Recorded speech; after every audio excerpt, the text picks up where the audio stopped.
और एक्सरे में बात होगी पश्चिम बंगाल की चुनावी जंग की, जिसमें अब ज्यादा वक्त बचा नहीं है। आने वाले 23 तारीख को पश्चिम बंगाल के चुनावी त्योहार में पहले चरण का रण लड़ा जाएगा और चुनाव के मद्देनजर सियासी मैदान सजकर तैयार है। इस बीच आज प्रधानमंत्री मोदी ने सिलीगुड़ी में चुनाव प्रचार की कमान को संभाला। बीजेपी उम्मीदवार के समर्थन में रैली की। प्रधानमंत्री मोदी की इसी रैली में लोगों के अंदर जबरदस्त उत्साह देखने को मिला और वहीं प्रधानमंत्री मोदी की रैली के बीच बहुत बड़ी तादाद में लोग उन्हें सुनने के लिए पहुंचे। पीएम मोदी की इस रैली का आयोजन सिलीगुड़ी के कवाखाली मैदान में हुआ, जहां लोगों को संबोधित करते हुए पीएम मोदी ने कहा सिलीगुड़ी कॉरिडोर का विकास होगा और बताया कि पूर्वोत्तर के इस प्रवेश द्वार के विकास के लिए सरकार बड़े पैमाने पर काम कर भी रही है। बीजेपी के लिए सिलीगुड़ी कॉरिडोर देश सुरक्षा और समृद्धि का कॉरिडोर है और हमें इसको निरंतर लगातार सशक्त करने में हमारी पूरी ताकत लगा रहे हैं।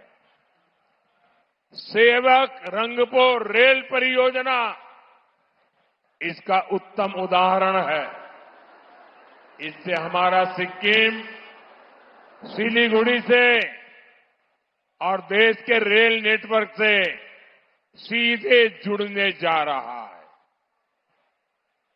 इस काम पर तेज गति से काम चल रहा है। यह प्रोजेक्ट बंगाल और सिक्किम की कनेक्टिविटी, यहां ट्रेड और टूरिज्म को बहुत बल देगा और इसका सबसे अधिक फायदा दार्जिलिंग के नॉर्थ बंगाल के नौजवानों को होगा। पश्चिम बंगाल के विधानसभा चुनाव की तारीख करीब आ रही है और करीब आती तारीखों को देखते हुए पूरे बीजेपी के लोग चुनाव प्रचार के अभियान को धार देते हुए नजर आ रहे हैं। खुद पीएम मोदी पश्चिम बंगाल में ताबड़तोड़ जनसभाएं कर रहे हैं। सिलीगुड़ी को प्रधानमंत्री मोदी की 8वीं बड़ी रैली ये जो आज देखने को मिली, उससे सीधे तौर पर यह अनुमान लगाया जा रहा है कि कांग्रेस और टीएमसी या और तमाम पार्टी जो इस वक्त चुनावी मैदान में ताल ठोकने की बात कहती नजर आ रही हैं, उनको जवाब प्रधानमंत्री मोदी की मौजूदगी से मिल गया होगा, क्योंकि आज की रैली का जिक्र किया जाता है। अगर अब तक का हिसाब लगाया जाए तो पीएम मोदी ने पहली रैली कूच बिहार में की, जिसका प्रभाव 9 सीट पर पड़ेगा। जो उनकी दूसरी रैली वो रही पूर्व मेदिनीपुर में, जिसका असर सीधे तौर पर 16 सीटों पर जाता है।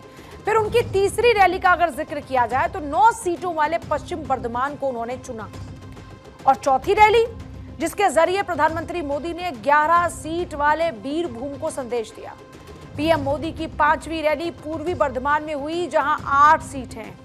छठी रैली में 22 सीटों वाले मुर्शिदाबाद इलाके को साधने की कोशिश की और उनकी 7वीं रैली का आयोजन दक्षिण दिनाजपुर में हुआ, जहां 9 सीट हैं और अब ये 8वीं रैली सिलीगुड़ी में हुई, जिसका प्रभाव 6 सीट पर पड़ेगा। सिलीगुड़ी में अपनी जनसभा के दौरान पीएम मोदी ने पश्चिम बंगाल में कानून व्यवस्था का मुद्दा उठाया।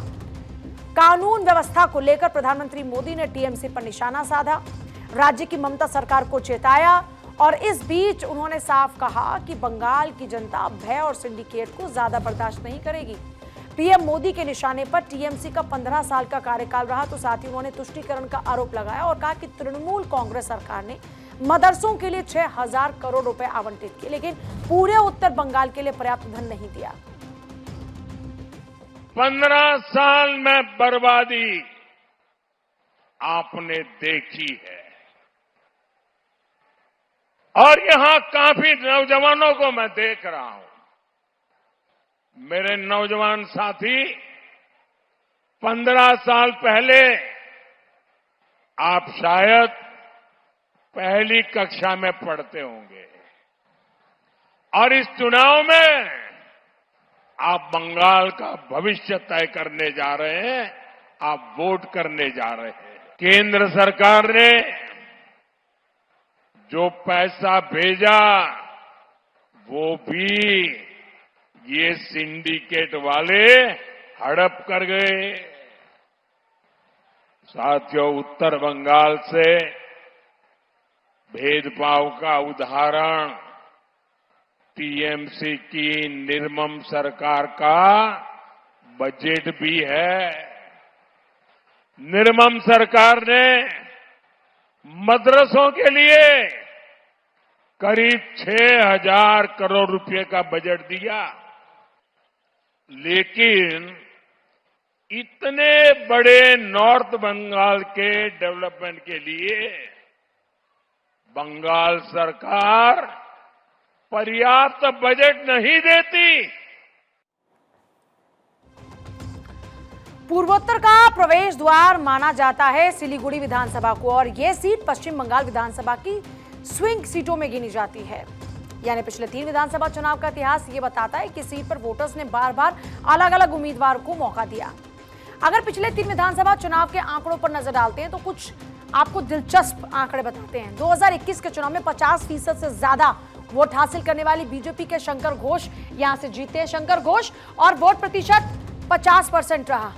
अब देखिए, यहां के वोटर्स ने सीपीआईएम के अशोक भट्टाचार्य को चुनाव जिताया था, उनको भी 46% से ज्यादा वोट मिले। 2011 के चुनाव में टीएमसी के रुद्रनाथ भट्टाचार्य ने 48% से ज्यादा वोट हासिल करते हुए बाजी मारी थी। साफ है, सीट पर वोटर्स का मिजाज कभी एक जैसा रहा नहीं। हर 5 साल में यहाँ की जनता नए उम्मीदवार को चुनती है, लिहाजा बीजेपी की नजरें इस विधानसभा सीट पर और ज्यादा टिकी होंगी, क्योंकि यहाँ वापसी का मतलब है बीजेपी पर लोगों का बढ़ता भरोसा। इसी को ध्यान में रखते हुए प्रधानमंत्री मोदी ने सिलीगुड़ी सीट को प्रचार के लिए चुना, और अपने प्रचार अभियान में पीएम मोदी ने बीजेपी के विकास के काम भी गिनाए। टीएमसी एंटी ट्राइबल पार्टी है, टीएमसी एंटी चाय बागान पार्टी है, टीएमसी महिला और युवा विरोधी पार्टी है।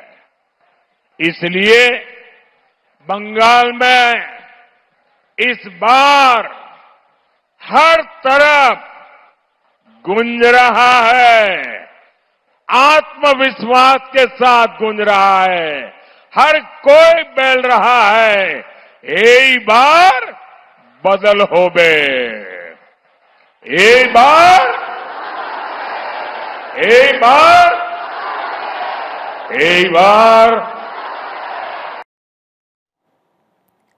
और सिलीगुड़ी विधानसभा सीट का धार्मिक समीकरण भी इस सीट को बीजेपी का मजबूत गढ़ बनाने का मादा रखता है, क्योंकि इस सीट पर हिंदू वोटर्स की संख्या अच्छी खासी है, जो बीजेपी को इस विधानसभा सीट पर मजबूत दावेदार बना देती है। 2011 की जनगणना बताती है कि सिलीगुड़ी नगर निगम में करीब 91.98% हिंदू आबादी है, जबकि यहां पर मुस्लिम आबादी 5.37%। इसके अलावा ईसाई, बौद्ध, सिख समुदाय के लोग यहां पर 1% से भी कम हैं।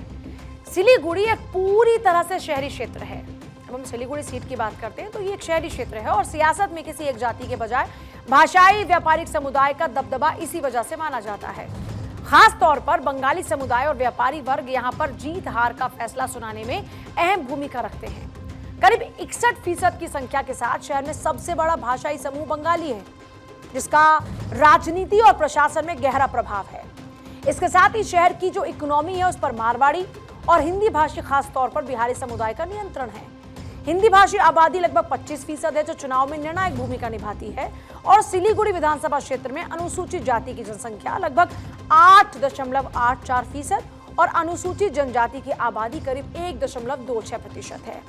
हिंदी भाषी और बंगाली समुदाय के मिश्रण और हिंदू आबादी की ज्यादा संख्या इस विधानसभा में बीजेपी का दबदबा बढ़ाती है। तो वहीं आज चुनाव प्रचार में पीएम मोदी ने सिलीगुड़ी से सुरक्षा का मुद्दा उठाकर विपक्ष को घेरने का भी काम किया। साथियों, टीएमसी यहां 15 साल से इसलिए है क्योंकि उसने भय का साम्राज्य बनाया है।